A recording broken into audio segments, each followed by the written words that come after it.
What's up? We're back with DormSports. Andrew How you guys here, doing? Adam again, and today we're going to talk about team chemistry. And so we're going to have a good debate on, first of all, what we think team chemistry is, and then is it the most important factor in a team's ability to win games and to win a championship? So, Andrew, let's start us off with giving your opinion of what team chemistry is, because I know you're a big proponent for team chemistry. Thank you.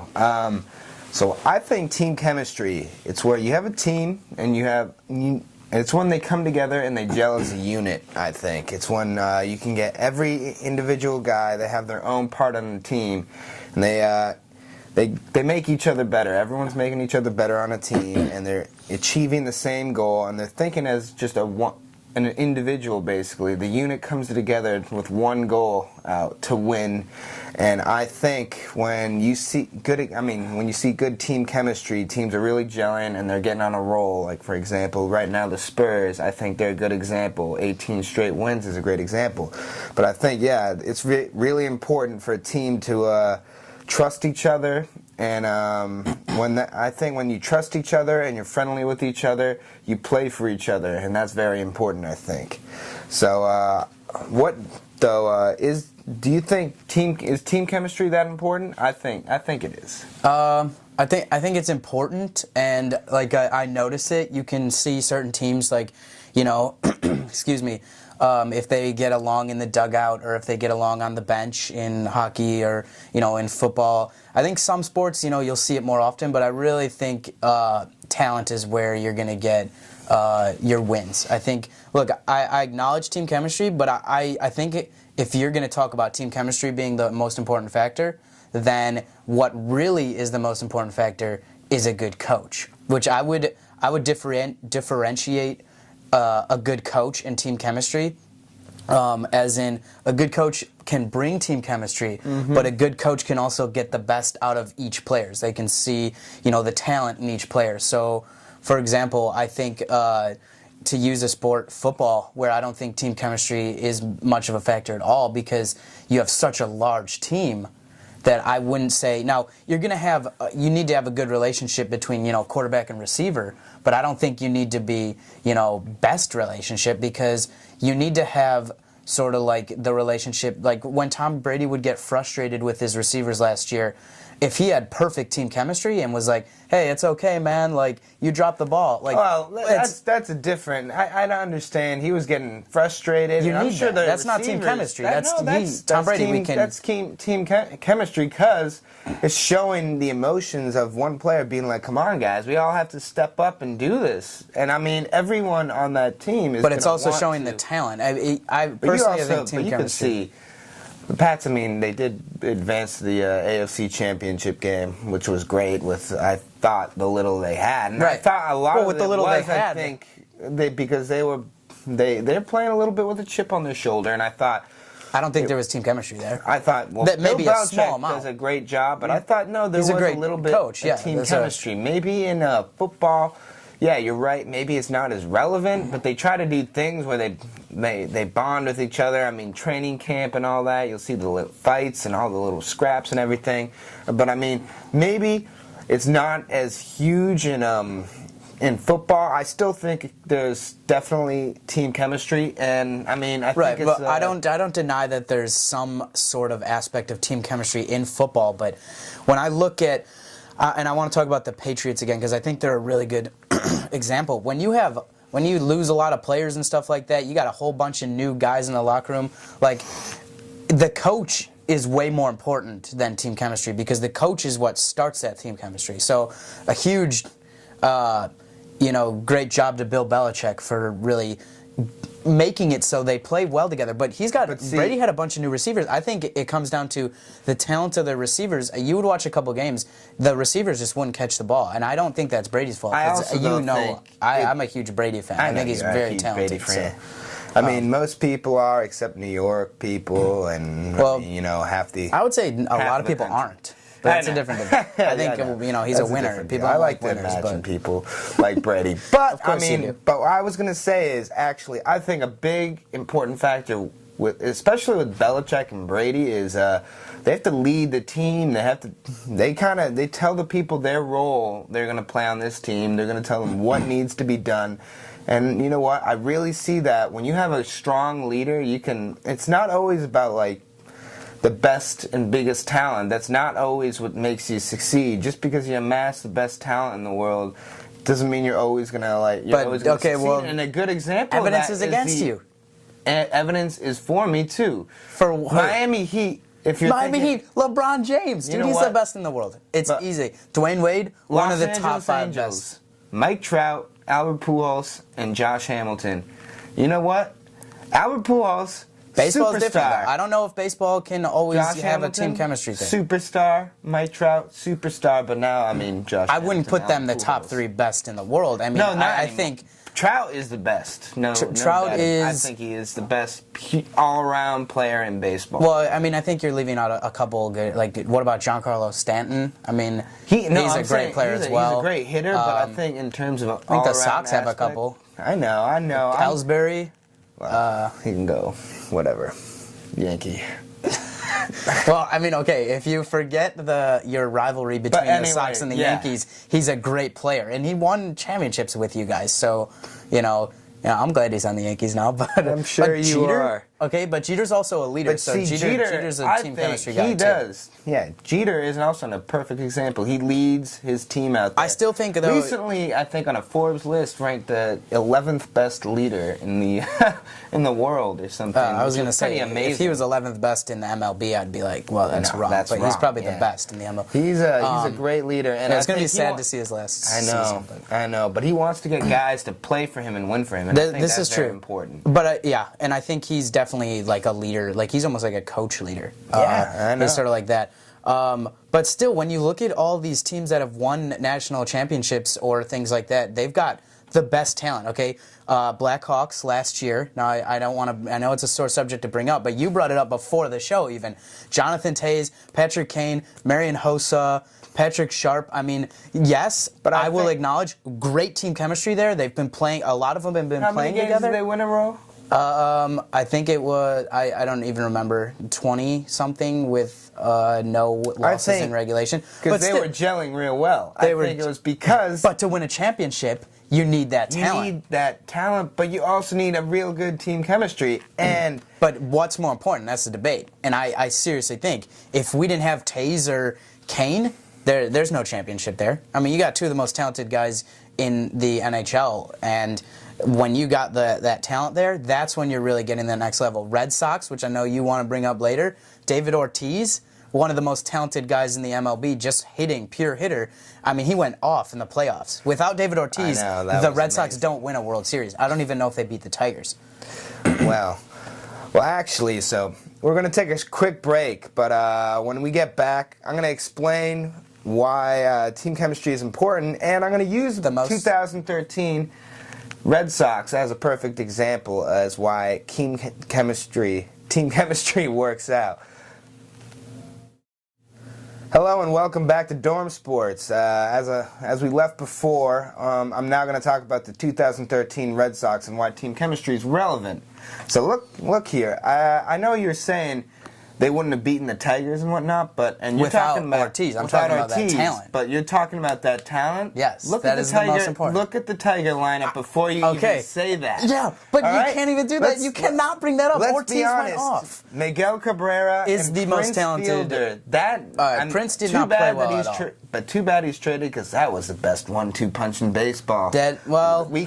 Without that, does Cabrera win the MVP? But what I'm talking about is, unfortunately, the Boston Marathon bombings, I think they brought this team together and city together as a whole. I think it brought the city together, which is a huge help, and I can't deny it. The beards and all that also is another thing that brought the team even closer because they were. But the beards it's a hockey thing. It's a hockey thing. It's but a it was passion also, thing. It's a passion. It brings the best out of each player. It was a Sox thing. Right, but they get it from hockey. And they started to love it, and they get that passion. They're getting all hyped. They're all passionate, and and the fans love it you could too. see it. They were playing for each other. They were trying their hardest every day, and I think this team in particular, I thought, probably even more so than the 2004 and 2007 Red Sox, because I'll be honest, I think the 2004 and 7 Red Sox were a more talented team than the one we had in 2013, but I think it was because all the guys just, I think, were gelling real well.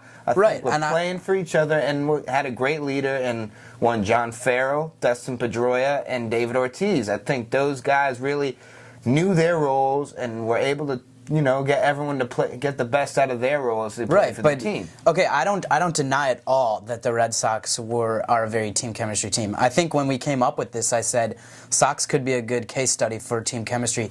But when I still look at it, if we're debating what's the most important, I think David Ortiz is the most important to that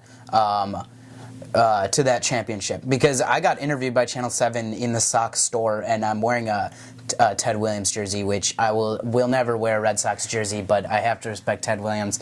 I got a little bit I saw it. flack for that. I got a little bit of stuff for that. People are like, hey, I thought you were a Yankees fan. Yes, I'm a Yankees fan, but Ted Williams is that's a whole nother story. But anyways, the guy asked me, when you play at a National League ballpark, you don't have the DH anymore. So are you going to put Ortiz at first? And I said, you got to put Ortiz at first because he is playing out of his mind. Look, he's playing out of his mind. You cannot deny that. He was playing. What was he hitting? He was in 700 the zone. or something? He was in the zone. I'll give you that. He drew like 11 walks. And I think he's the most talented player on that team. He was great. As lose in Mike hitting. Napoli, which was not the greatest. No, thing. but I think he's an also very important piece. Look, Ortiz did his part where he played phenomenally, but you can't forget also guys like Shane Victorino hit a grand slam in Game 6 of the Detroit series.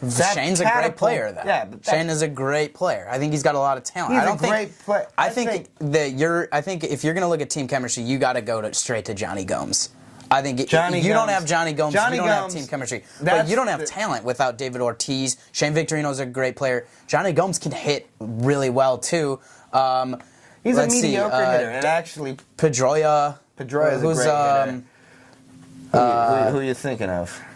Second baseman, that's Pedroia, right? That's Pedroia, yeah. Okay, what about Ellsbury? I mean, Ellsbury was He's great. got a ton of talent. leadoff man. When you look at the Sox the year before, you'd say there's not a lot of talent because they did not play very well. But they have the talent. I mean, starting off at the beginning of 2012, they had a lot of talent. Right. That's where you can say team chemistry was not working, especially with Bobby Valentine there. They had Adrian Gonzalez. But again, Carl it goes back to the coach. Goes back to the coach. But no, even with Terry Francona, who I considered a very great coach. I think Terry's a solid coach. If things didn't happen the way they did in 2011, I wouldn't mind still having Tito at the helm, but things change, and I like John Farrell. But I think even then, you hear all the reports of the clubhouse is a mess, and like guys are beer and fried chicken, and like they're not trying too hard.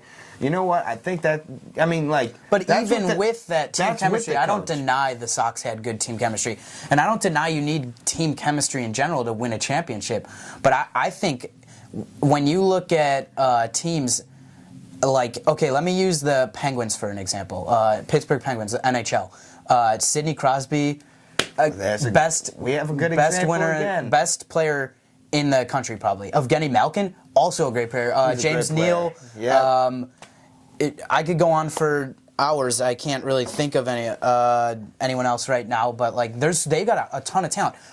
You might say they don't have chemistry. They have chemistry. The reason they lost is because they can't play defense. They don't have defense. That's not true. You can't say they don't have chemistry. Not true. Dude, they don't. You cannot I'm not saying they don't have chemistry. I think the Bruins, though, going into that, they had more chemistry. I think the Bruins had more talent. I think the Bruins played tougher. I actually didn't think the Bruins had more talent. I thought the Pittsburgh Penguins team was a more talented team. With Ginla, yeah, they had a ton of talent, but I think the Bruins way more talented team. I think these guys, they were... It's two different styles of hockey, which might be a different debate. Yeah, the Bruins played a more bruising type of hockey. The tough, and like I said before, I love that. I love I think that's why the Hawks and Bruins had such a good series. I think the Bruins play the best old-time hockey in the league, and I think the Hawks can play it, but they can also play the new style of really a lot of talent. But I think I think the Hawks too had great chemistry because when you win a ton of games like that, but is it the most important? Great playoff push like they did. I think they were you're missing gelling it. as a unit. You're missing the point. That's not the most important. I think that's. I agree. I think Chemistry that's very needs to be important. there to win. If you're putting together a championship team, you need a coach. Talent. You need a chemistry, but you need the talent. You could have a good. It's only the talent. It's a hard. So what if we took the nicest nicest guys in the NBA or the NHL, the nicest guys, but not the best players? Okay, I think the Cubs have good chemistry. We haven't won in 106 years. Where's your argument for that? I'm not sure if they do have good chemistry. They had a coach last year. I think Theo's doing a good job of getting the team 1 year together. done. Your coach last year. But I still think that people want to play for the Cubs. There's something about the Cubs that people like. It's an old organization. A I classic. Like the tradition. Wrigley is my favorite ballpark. I mean, honestly, I love Fenway, but if the Cubs did win, you'd go down as a hero in the city you of would. Chicago. And that's the thing is that I think the Cubs have great chemistry. Now they don't have the talent yet. Okay. Yeah. Of course, this year we got Rizzo, we got our team, we got the squad. This is our year, but. They've got, they've probably got the talent now. In the fall, we'll see. In the end of October, we'll be like, you know what, Adam, you were right. They have the talent now. Andrew was a little bit right with the chemistry, but, the chemistry's been there all the time, and obviously it took the talent to win. I think that's what's going to happen. But you see so many... just pick a championship team. Any championship team. LeBron James, Wade, and Bosh. They're an exception. I think sometimes when it's just an overwhelming force like that. And plus LeBron. There's not many people who can stop him. That man is just. I think he's on another when I watch teams level. who can stop him, I see. Like Celtics before they lost Pierce and Garnett. I think both of those guys. I think the Bulls can stop him. I think the Bulls have a few times. They have, but when it comes to playoff time, I agree though. When you're playing LeBron, like you see him, everybody's like, "Ooh, LeBron, first 3 quarters, I don't know where this is going," and then all of a sudden, fourth quarter. But as I was going to say, I don't always see the talent being the biggest factor in why. But just team wins. tell me a team that's won a championship. I'll show you that they had one of the most talented players and that they contributed a lot. What about let's take the Seahawks. Richard Sherman. He's a great player. Russell Wilson is a great player. I don't know. He's not the best quarterback in the league. No, okay, but I'm not talking about best quarterback. He's a good leader though, and he knows how to get his guys to work for him. I'd say he's a solid leader. That's an example. I like him as a leader. I like him as a person, actually, a lot. He's a nice person. He's a great guy. But I think when you look at, he's got a lot of talent.